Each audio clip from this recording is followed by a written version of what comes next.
Hi all, Assalamu alaikum and welcome back to my channel. I am Sumaya from Sumi's Home Chef. Friends, இன்னைக்கு நம்ம சேனல்ல ஒரு cup கோதுமை மாவுல குழையாம கொழகொழப்பு தன்மையே இல்லாம பஞ்சு மாதிரியான நூலா வரது மாதிரியான இடியாப்பம் எப்படி பண்றது அப்படிங்கறத பார்க்க போறோம். பொதுவா கோதுமை மாவு பாத்தீங்கன்னா கொஞ்சம் பிசுபிசுப்பு தன்மையா தான் இருக்கும். பட் அந்த மாதிரியே இல்லாம ரொம்பவே நூலா உதிரியா வரது மாதிரியான இடியாப்பம் ரெசிபி தான் பார்க்க போகிறோம். இந்த மாதிரி செய்கிறதுக்கான சில டிப்ஸும் நான் இந்த வீடியோவில் சொல்லியிருக்கேன். ஸோ ஸ்கிப் பண்ணாமல் வீடியோ ஃபுல்லாக பாருங்கள்.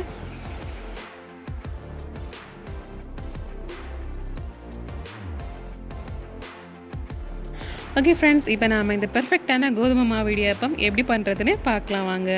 முதல்ல நாம் இங்கே கொஞ்சமாக தண்ணி சூடு பண்ணி எடுத்துக்கலாம். நான் இங்கே ஒரு 2 கப் எடுத்திருக்கேன். பட் எல்லா தண்ணியும் நமக்கு தேவைப்படாது. மாவுக்கு ஏற்றது மாதிரி சேர்த்துக்க வேண்டியதான். அந்த தண்ணியிலேயே உப்பு சேர்த்துக்கிறேன். இந்த உப்பு தண்ணிக்கு சரியாக இருக்கிறது மாதிரி சேர்த்துக்கிட்டா போதும். அடுத்ததாக இன்னொரு பாத்திரத்தில் 1 கப் கோதுமை மாவு எடுத்துக்கலாங்க. இப்போ இதில் ஒரே ஒரு டீஸ்பூன் அளவுக்கு ஆயில் சேர்த்துக்கிறோம். அடுத்ததாக தண்ணி பார்த்தீங்கன்னா தண்ணி ரொம்ப கொதிக்க வேண்டிய அவசியமே இல்லைங்க. இந்த மாதிரி லைட்டாக பபிள்ஸ் வர ஆரம்பித்ததும் நம்ம தண்ணியை ஸ்டவ் ஆஃப் பண்ணிவிட்டு மாவில் விட்டு பிசைய ஆரம்பிக்க வேண்டியதுதான். கொதிக்க வச்சு எடுத்திங்கன்னா கண்டிப்பாக மாவு பிசுபிசுப்பாக தான் இருக்கும் இடியாப்பம் பண்ணும்போது. ஸோ தண்ணி கொதிக்கிறதுக்கு முன்னாடியே பதம் பார்த்து கேர்ஃபுல்லாக நம்ம ஸ்டவ்வை ஆஃப் பண்ணிக்கணும். இப்போ இந்த சூடு தண்ணியை நம்ம மாவில் கொஞ்சம் கொஞ்சமாக சேர்த்து மிக்ஸ் பண்ண ஆரம்பிக்கலாம். ரொம்ப தண்ணியாகவும் இல்லாமல் ரொம்ப கெட்டியாகவும் இல்லாமல் சரியான பதத்தில் வரது மாதிரி கொஞ்சம் கொஞ்சமாக சேர்த்து இந்த மாதிரி ஒரு கரண்டியால் மிக்ஸ் பண்ணி எடுத்துக்கோங்க. ஃபைனலாக இந்த மாதிரி இருக்கணும். ஸோ நல்லா மிக்ஸ் பண்ணி விட்டுட்டு நம்ம ஓரளவுக்கு சூடு ஆறுனதும் கையாலேயே பிசைஞ்சிக்கலாம். பாருங்கள் எவ்வளோ மாவு ஒட்டாமல் பிசுபிசுப்பு தன்மையே இல்லாமல் அழகாக வந்திருக்குதுன்னு.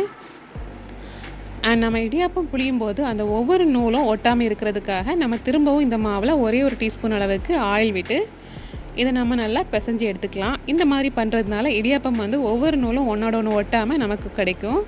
ஸோ இப்போ நம்ம கம்ப்ளீட்டாக பிசைஞ்சு எடுத்து வச்சாச்சு. அடுத்ததாக நான் இப்போ இடியாப்பம் பண்ணுறதுக்கான மோல்டு எடுத்துக்கிறேன். அண்ட் எப்போவுமே நீங்கள் இடியாப்பம் அச்சில் மாவு வைக்கிறதுக்கு முன்னாடி நம்ம அதில் ஃபில் பண்ணுறதுக்கான மாவை ஒரு வாட்டி கையால் பிசைஞ்சிட்டு நீங்கள் உள்ளே வச்சிங்கன்னா உங்களுக்கு பிழியறதுக்கு ரொம்பவே ஈஸியாக கம்ஃபர்டபுளாக இருக்கும். இப்போ அடுத்ததாக ஆயில் அப்ளை பண்ண இடியாப்ப தட்டு எடுத்து வச்சுக்கிறேன். இதில் இப்போ நம்ம ஒவ்வொரு குழியிலையும் கொஞ்சம் கொஞ்சமாக தேங்காய் போட்டுக்கலாங்க.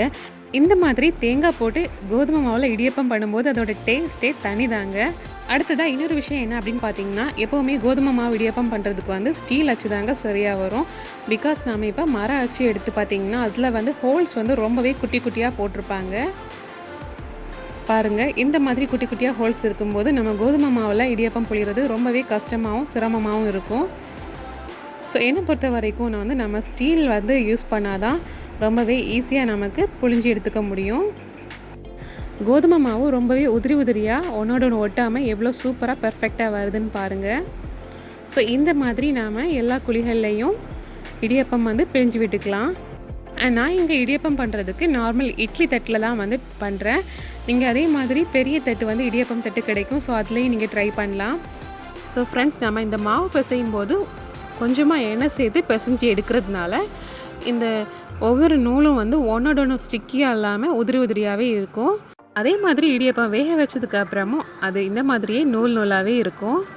அண்ட் இந்த சைஸில் நம்ம இடியாப்பம் பண்ணுறதா இருந்தால் 1 கப் கோதுமை மாவுக்கு நமக்கு 5 இடியாப்பம் வரை செஞ்சு எடுத்துக்கலாம். இதுவே தின்ன பண்ணுறதா இருந்தால் 6 to 7 நம்பர்ஸ்க்கு நம்ம செஞ்சு எடுத்துக்கலாம்.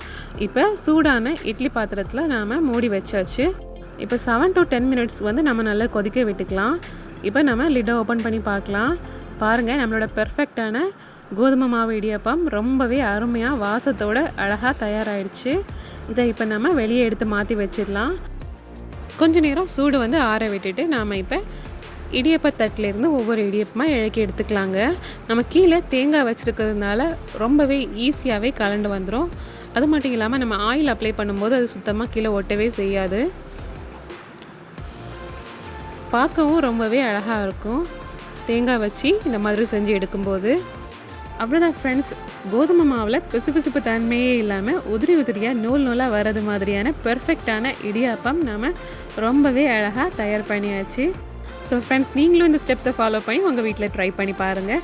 அண்ட் இந்த வீடியோ பிடிச்சிருந்தா வீடியோக்கு மறக்காமல் லைக் போடுங்க, ஷேர் பண்ணுங்கள், கமெண்ட் பண்ணுங்கள். இன்னும் இன்ட்ரெஸ்டிங்கான ரெசிபிஸ் பார்க்குறதுக்கு என்னோடய சேனலை மறக்காமல் சப்ஸ்கிரைப் பண்ணிக்கோங்க. இந்த நாள் இனிய நாளாக அமையட்டும். தேங்க்யூ ஸோ மச் ஃபார் வாட்சிங்.